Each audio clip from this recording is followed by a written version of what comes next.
This question may be found in some historic events that took place almost a century ago, when official medicine finally managed to gain the upper hand on the so-called empirical doctors, who cured patients with herbs and natural remedies. In the 1800s, society sanctioned both approaches to healing. Patients had a choice of using either doctors, called allopaths, or natural healers, called empirics or homeopaths. The two groups waged a bitter philosophical debate. The allopathic doctors called their approach heroic medicine. They believed the physician must aggressively drive disease from the body.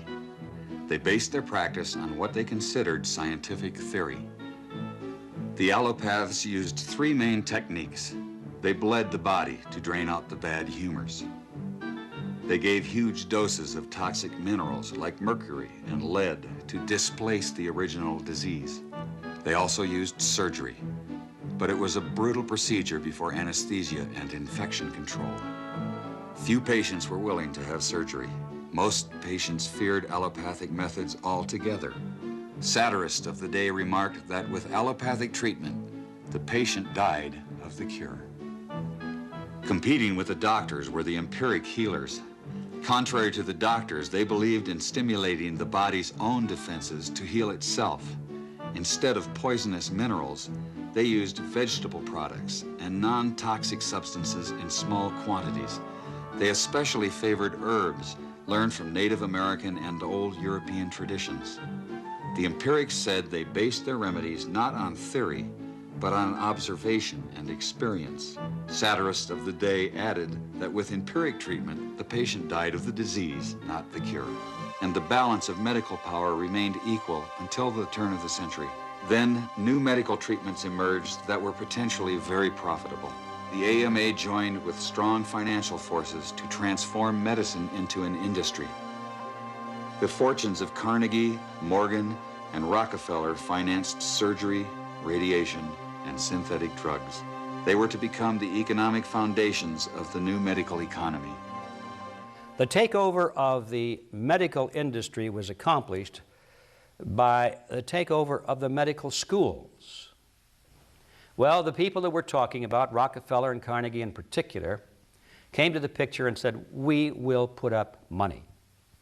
They offered tremendous amounts of money to the schools that would agree to cooperate with them. The donors said to the schools, we're giving you all this money. Now, would it be too much to ask if we could put some of our people on your board of directors to see that our money is being spent wisely?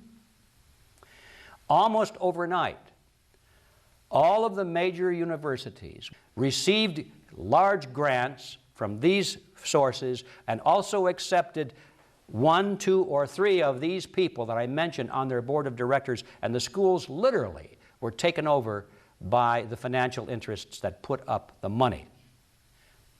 Now, what happened as a result of that is that the schools did receive an infusion of money. They were able to build new buildings. They were able to add expensive equipment to their laboratories. They were able to hire top-notch teachers.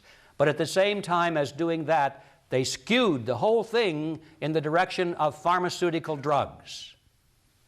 That was the efficiency in philanthropy. The doctors from that point forward in history would be taught pharmaceutical drugs. All of the great teaching institutions in America were captured by the pharmaceutical interests in this fashion. And it's amazing how little money it really took to do it. Surgery became viable with anesthesia and infection control, and doctors advocated expensive, radical operations. These in turn produced the need for a large, lucrative hospital system.